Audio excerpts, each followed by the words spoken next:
வணக்கம். வாங்க, இன்னைக்கு நாம சிந்திக்க வைக்கிற ஒரு விஷயத்தை பத்தி பார்க்கலாம்.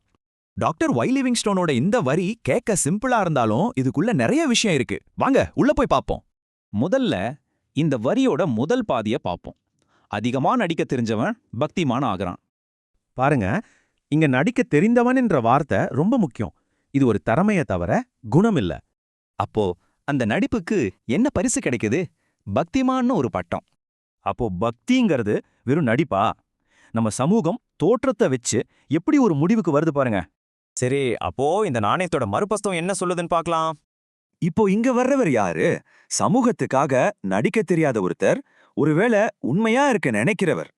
அதனால என்ன ஆகுது? சமூகம் அவங்கள பாவின்னு ரொம்ப சுலபமா முத்திரை குத்திடுது.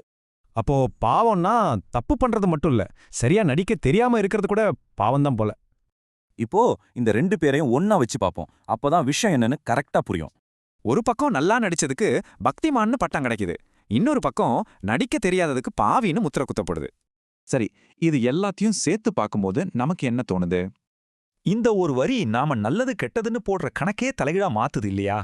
அப்போ நாம உண்மையை தேடுறோமா, இல்ல நமக்கு பிடிச்ச மாதிரி நடிக்கிறவங்கள தேடுறோமா?